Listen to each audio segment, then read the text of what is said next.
For more on the story, we now take you to KZN, where our reporter Nozi Ntombi Meya is on standby. Nozi, it's great to have you on the program. A very good morning to you. What can you tell us about the visit from the Motsepe Foundation and Amazulu King, Mrs. Zulu?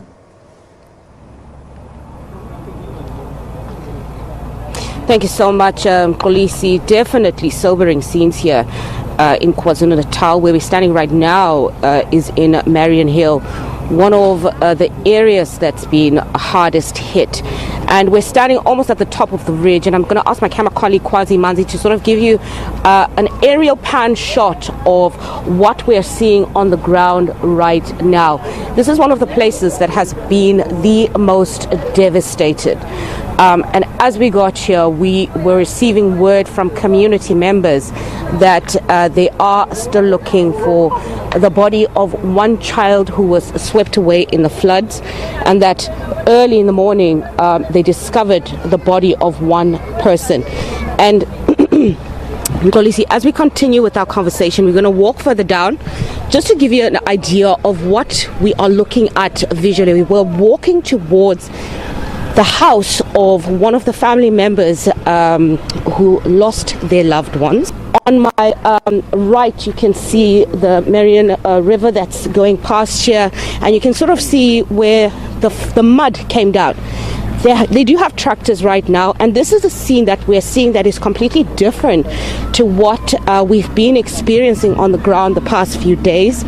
It has been a challenge for government officials and authorities to get tractors in, to start smoothing the ground and to start smoothing the pathways to be able to open up key road accesses. And it's been a challenge for communities to be able to get to and from their different locations, and it's also been a challenge for water tankers to be able to come in and to be able to provide water assistance to communities that have been affected. You'll know, Mkolisi, that since Monday, the communities here in KwaZulu-Natal have been without electricity and without access to water. And it has been a challenge, and it has been a struggle for a lot of the community members here. As you can see on my left further, that one of the houses here has been completely impacted and it has been destroyed.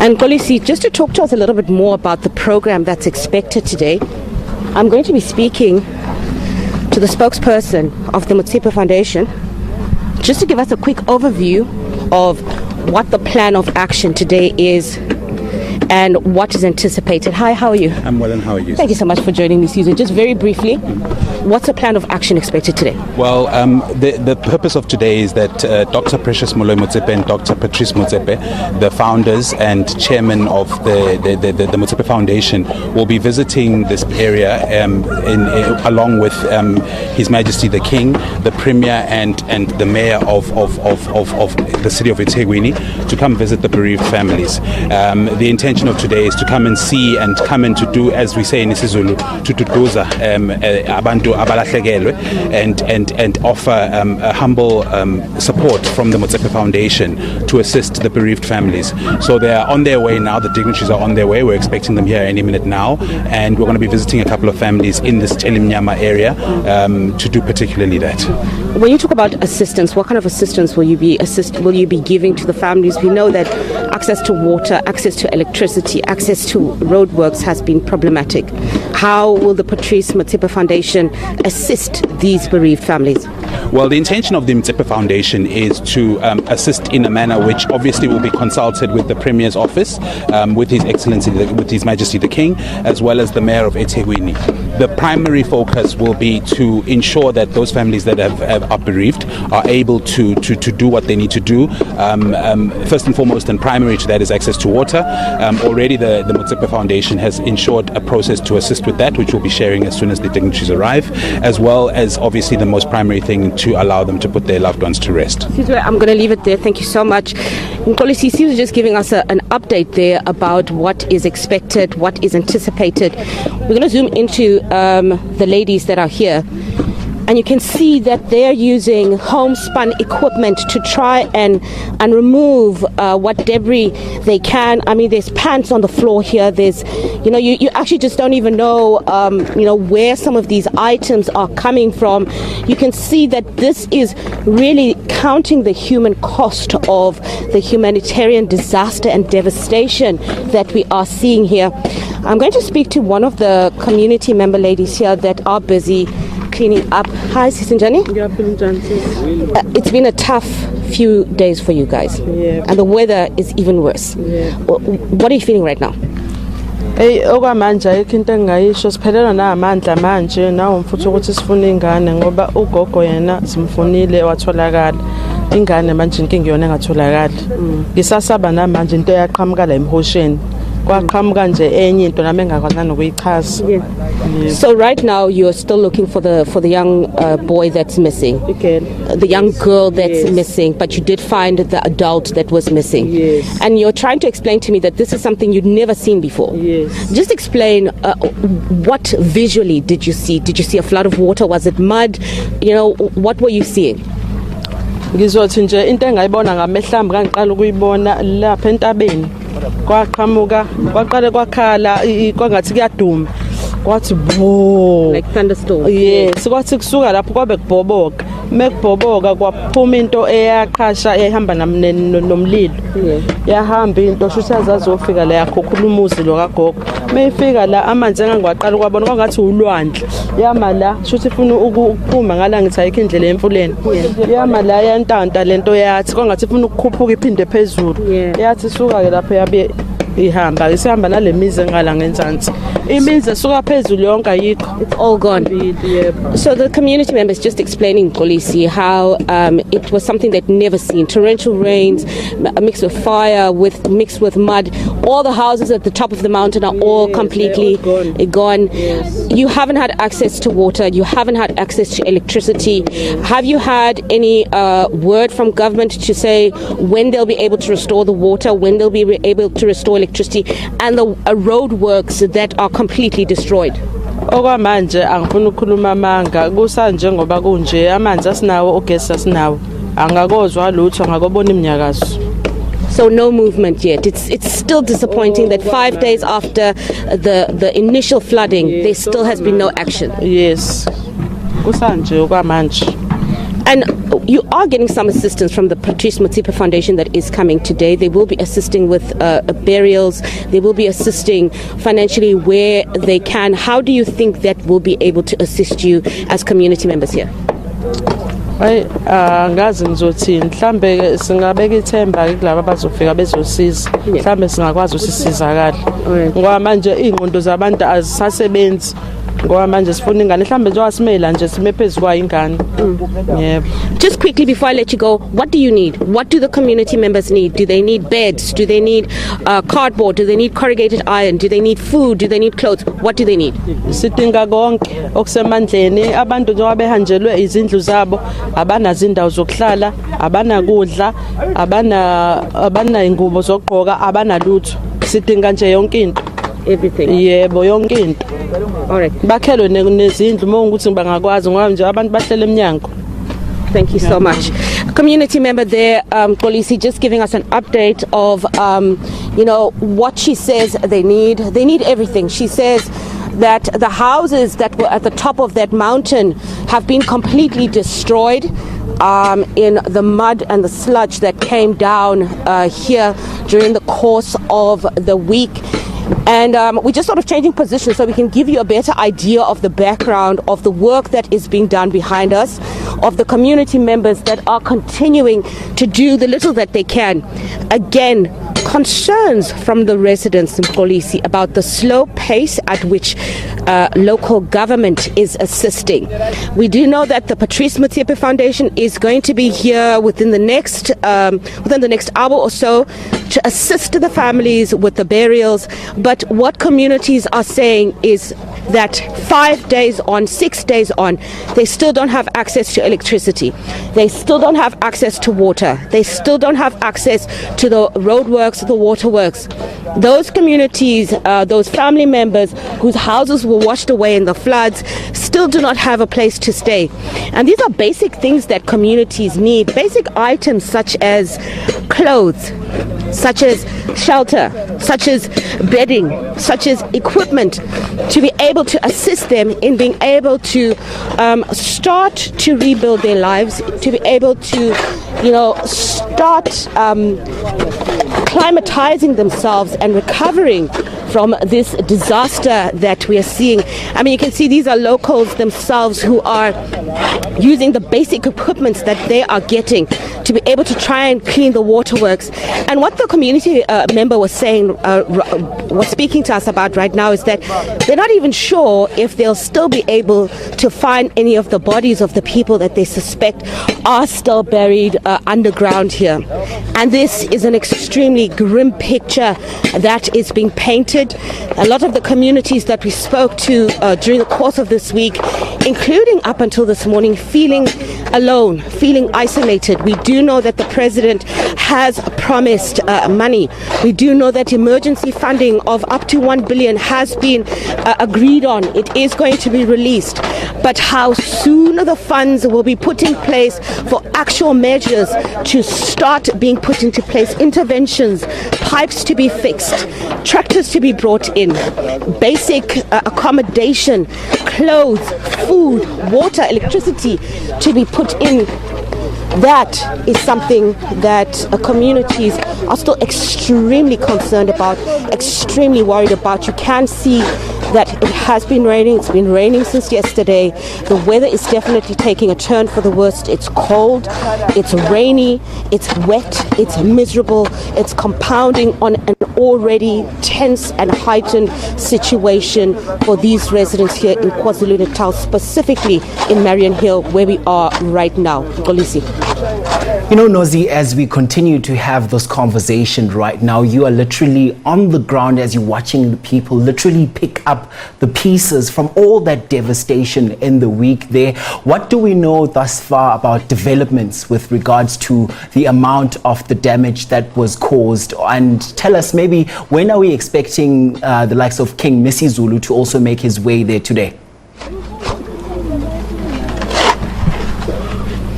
All right, so Mkolisi, that is such an important question. We do know that yesterday an intergovernmental task team made up of the Minister of Transport, the Minister of Housing, the Minister of Water and Sanitation, as well as the Premier and other high-ranking provincial government delegates did a flyabout and a walkabout to affected communities. They have a technical task force that has been that has spent the week collating the figures of how much the cost of the damages has been.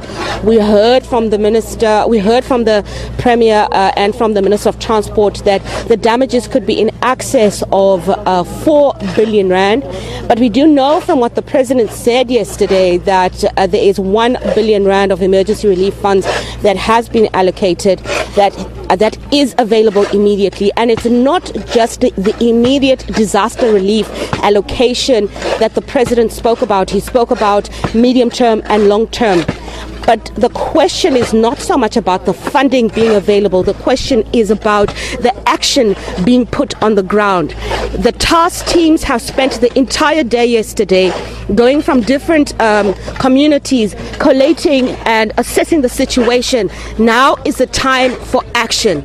And what we're seeing here with the community members digging up for their own shows the resilience of the human spirit of the community members here in Marion Hill. They are not going to wait for government to come in and come at the time that they want. They are saying they're going to do what they can do right now, and government will meet them on the way. Again, an indictment, a disappointment at the slow pace at which provincial government is reacting to the issues that the communities have. What we should be seeing is municipal workers, we should be seeing tractors, we should be seeing government delegations having removed the rubble. It's 6 days since the initial flooding. We do know the weather service is saying that the weather is going to take for a turn for the worse. We do know that it has been raining again and that the level of rainfall is increasing. What should have been on the ground should have been government tractors, government resources, assisting communities. We should not be seeing a situation like this where community members are struggling to remove the rubble, the debris, the trees. There should be, of the emergency relief funds that were spoken about on Wednesday, there should have been actual equipment and infrastructure brought in to start assisting the communities. Communities still do not have food. Communities still do not have access to water. Communities still do not have access to electricity. They do not have access to basic clothes. The clothes that they're wearing now are the clothes that they've had on, those clothes that they could manage to pick up as they try to flee away from the circumstances.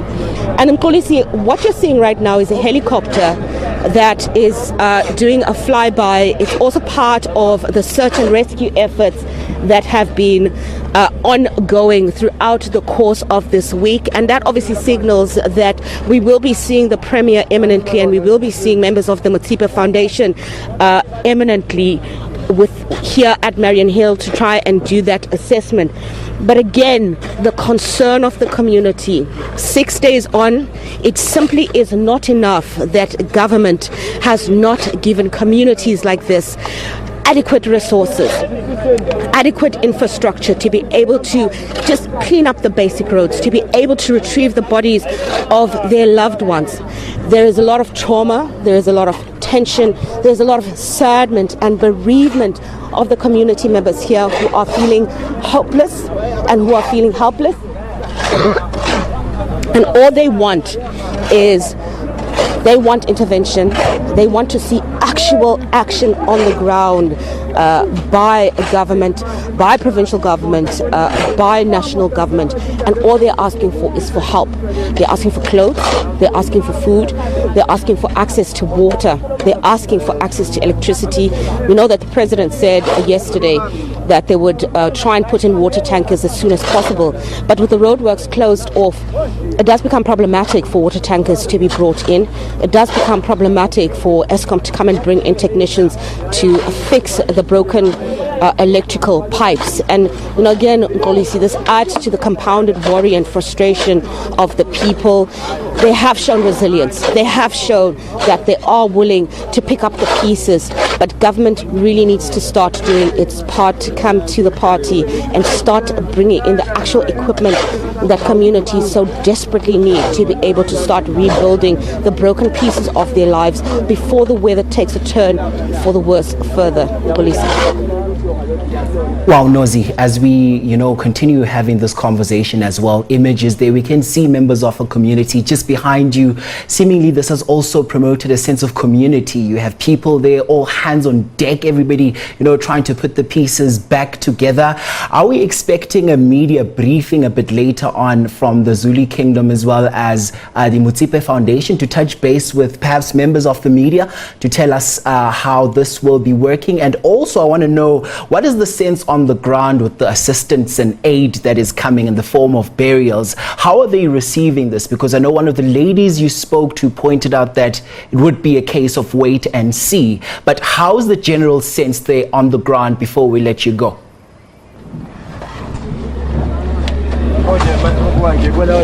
Definitely, Kolisi.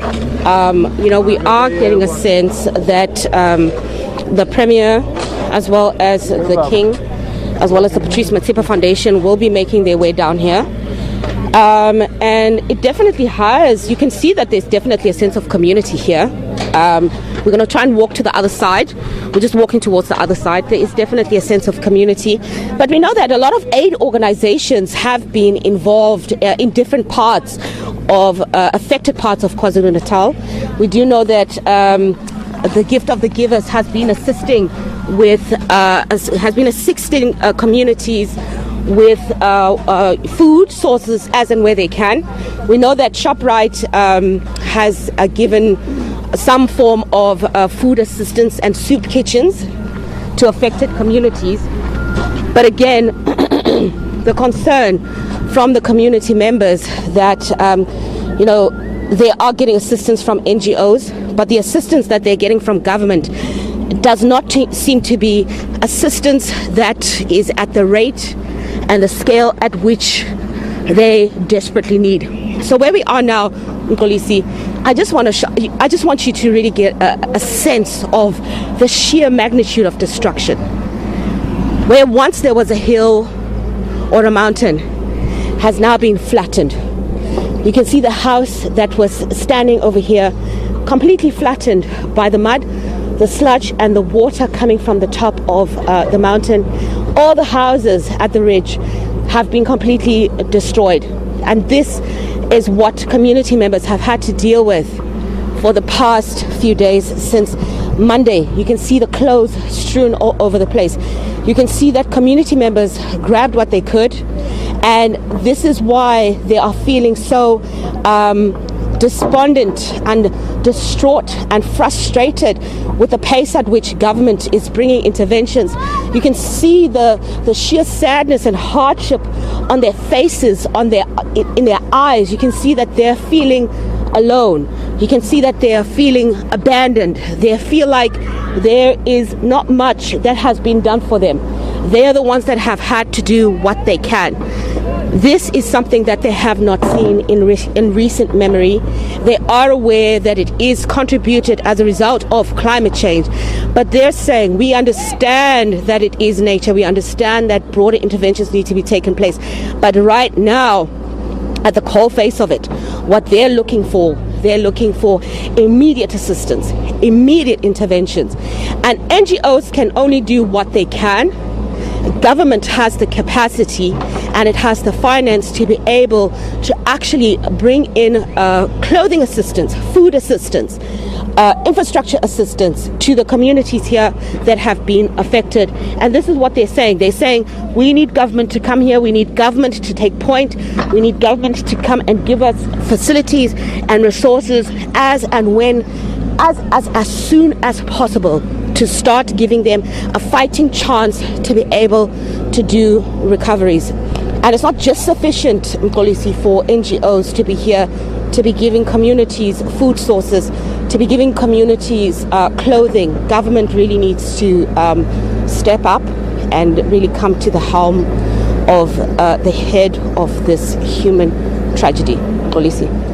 It's a tragedy indeed, Nozintombi, and we have to thank you ever so much for your courageous reporting. And I'm going to ask you to just stay on the line with us there whilst we look at another story still staying in KZN.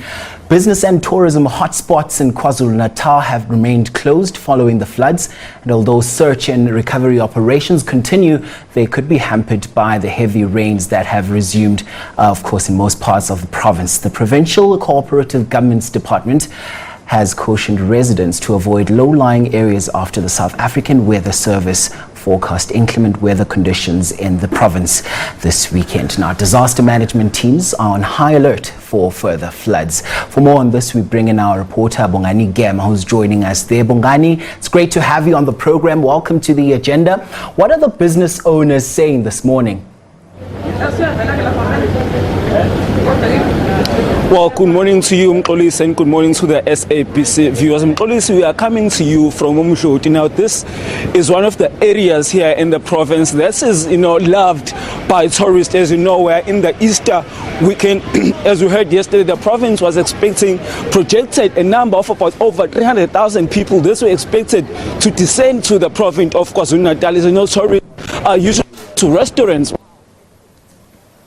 As we come to you now, as you can see behind me, that Sandbar restaurant is currently closed because this area doesn't have running water since the floods that we saw recently. These restaurants that are opened are operating without running water. We did manage to get a manager of the Sandbar phone who told us that they decided to close shop today because their petrol will not be coming in. As you can I mean, those heavy machinery are there to continue with the mop operation. As you know, that this is one of the roads that was severely damaged by the flood. So access into the area is very hard for people who are coming in. And also coming in, we did pass a water service station that has been completely shattered. There's also big holes that have been opened on the road. So you can see that people who might want to come into the area may face different to close shop. Wow, Bongani. But what is the extent of the damage of some of the businesses? Because I can see there, it looks like there's a whole lot of damage. Policy just behind me, we were getting visuals from those excavators there. We did see some heavy machinery coming out what looks like a holiday resort or a hotel. You know, it was coming out with sand. So it tells you that maybe sand did go into these business premises and water sometimes. Unfortunately,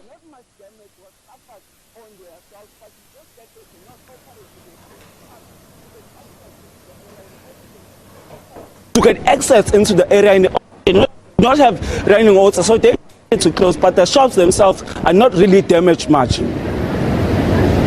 You know, Bongani, we also are battling with your audio there, as we can expect, because I mean the floods did cause damage to a whole lot of things, and technological infrastructure being one of them. I want you to tell us, Bongani, with more rain expected for today, is there a sense that, you know, the residents or the business community is going to be ready for the anticipated bad weather coming up today?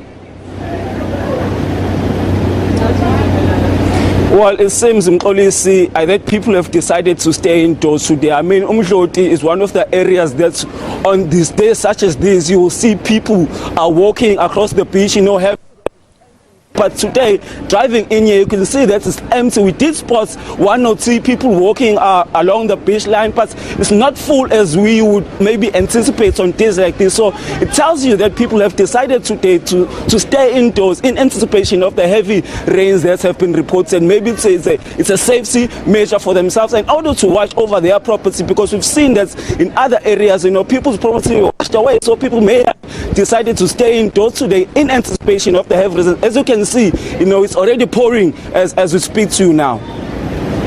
All right, Bongani Gema is our reporter there, coming to us live from Umdloti, as well as Zintombi Meya, who's also in KZN.